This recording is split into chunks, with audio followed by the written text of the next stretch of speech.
पावसाळा सुरू झाला की ताजे मासे मिळणं कठीण होऊन जातं. म्हणून काय मासे खाणाऱ्यांची खवयगिरी थांबली पाहिजे का? तर अजिबात नाही.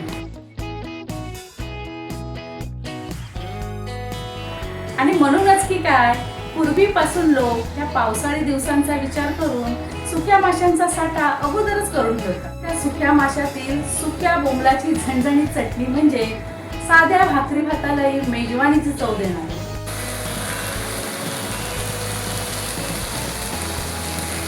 नमस्कार मंडळी, तर मी रहाटे काकी. आज मी तुम्हाला दाखवणार आहे झणझणीत आणि अस्सल चवीची अशी सुक्या बोंबलाची चटणी.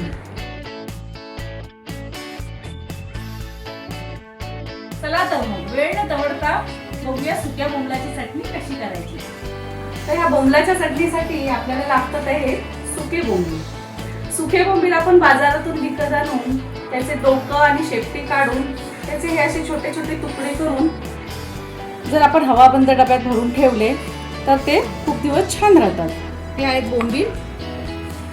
ह्या बोंबलांसाठी आपण घेतले 2 कांदे बारीक चिरून घेतले, 2 टोमॅटो घेतले चिरून, हे लाल तिखट आहे, हळद आहे, मीठ आहे, हा ठेचलेला लसूण आहे, कोकम आहे, ही कोथिंबीर आहे आणि हे थोडं ओलं खोबरं आहे.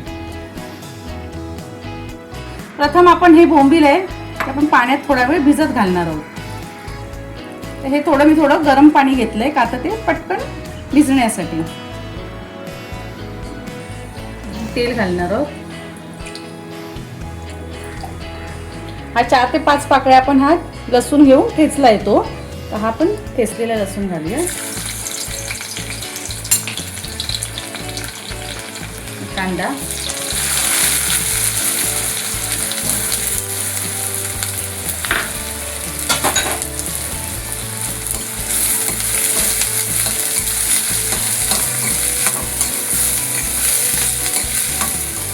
लहानपणी आई आजी अशी चटणी बनवायची, त्याची चव अजूनही जिभेवर रेंगाळते.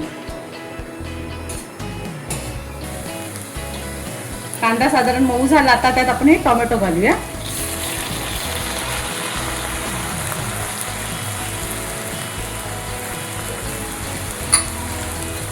टोमॅटोही आपण छान परतून घेऊया.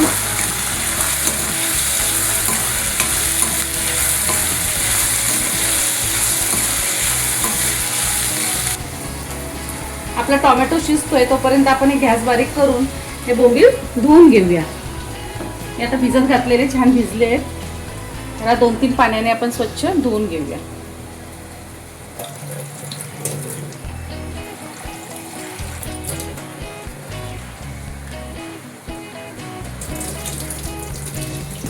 हे आता बोंबील आपले 3-4 वेळा पाण्याने स्वच्छ असे धुवून घेतले.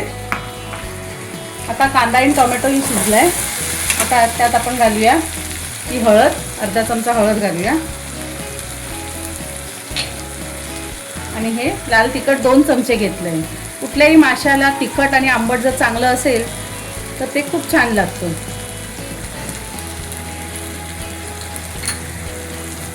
परतूया आणि आता ह्यात हे बोंबील घालणार आहोत.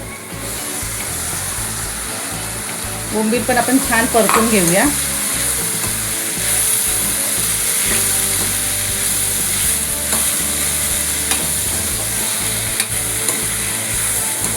बोंबील पण आपले छान परतून झाले आहेत. आता यात आपण थोडंसं पाणी घालणार आहोत.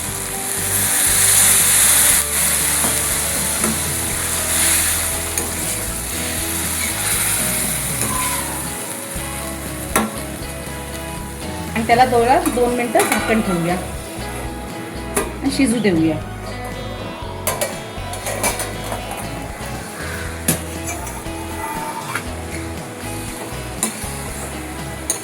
छान आपले बोंबीलही शिजले. यात आपण मीठ घालूया. मीठ घालूया आपण चवीनुसार.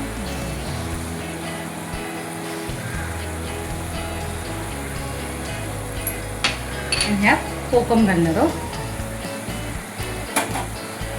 पुन्हा जरा परतून घेऊया.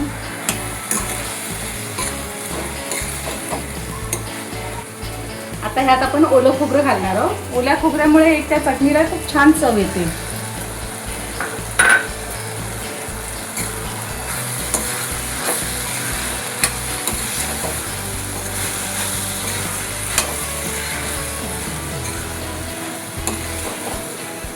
आता कोथिंबीर घालूया.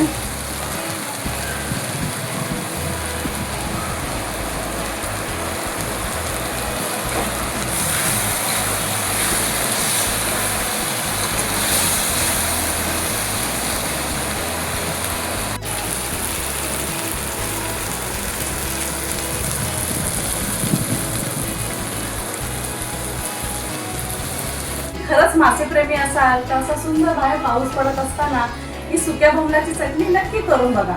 त्याच्या सुवासानेच इतकी भूक लागते की कधी खातो असं होतं. चला तर मग आता आपण हे सर्व करूया.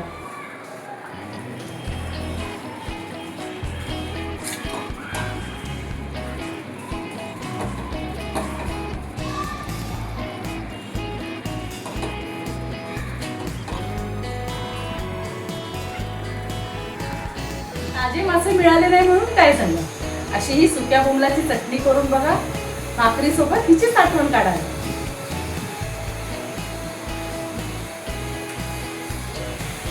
हा व्हिडिओ आवडला असल्यास लाईक करा, शेअर करा आणि हो, रहाटे काकी या चॅनलला सबस्क्राईब केलं नसेल तर नक्की सबस्क्राईब करा.